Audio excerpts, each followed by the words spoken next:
well. And so easy. Oh, awesome, great start.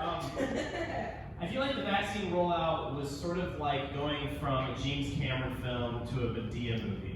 Where like we heard about the vaccine, like people had like said they had the vaccine, but they were like bullshitting, like it was like 6 months out, 7 months out.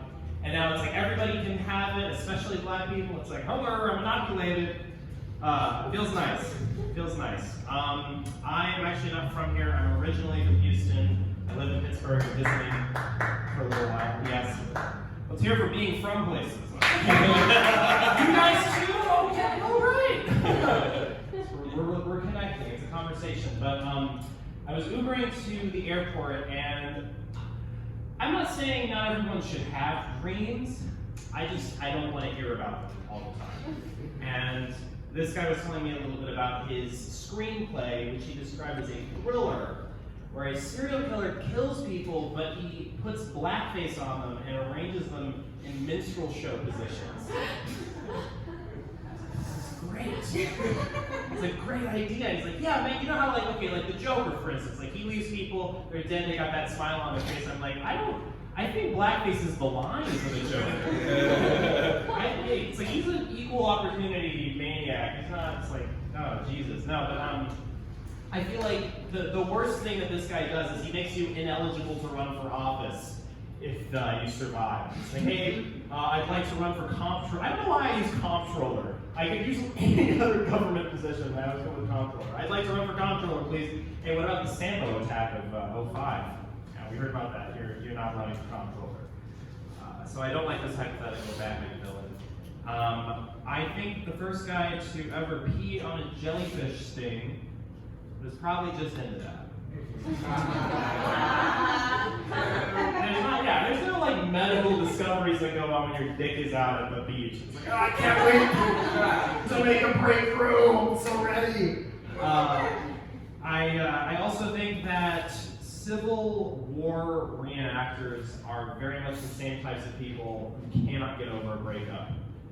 Maybe what's the problem? Can you like redraw the boundaries maybe? Like what's going on? I don't know. Especially if they're on the Confederate side. That's a very key detail here. I should probably say that earlier. It's like, why are you hanging out with all these black dudes in the north? Okay, all right, fine. That's all right. I would make a very bad civil rights activist though, because I have bunions. And it's very hard to march for equality when your toes aren't even equal. It's like, we're marching on Washington, C1. It's like, can we write a letter? Can we try that? The pen is mightier than the insole, guys. Let's use our words this time. Dr. King had some good ideas. Dr. Scholl's even better. I'm pretty sure it was my granddad who came up with the idea of a sit-in. You just sit in the diner the whole time? Yeah, that's basically it. Wow, that's great. That's progress right there. Write that one down.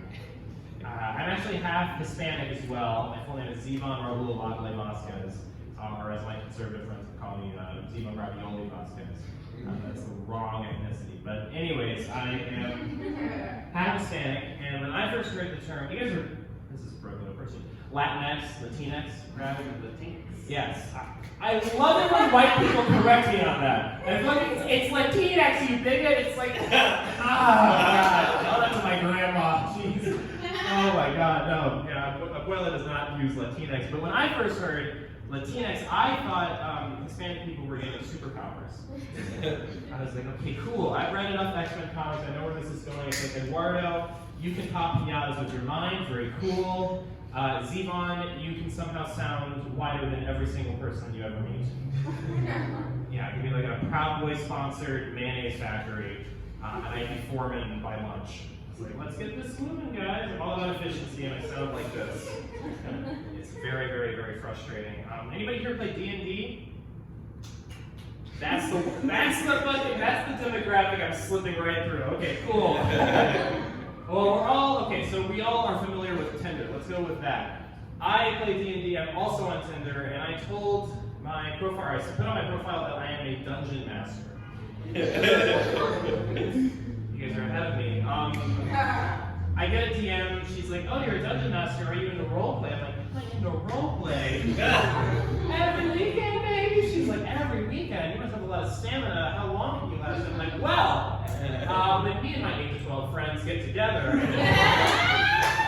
it's anywhere from 6 to 8 hours, and that's mom does not buy snacks. I can see my boss here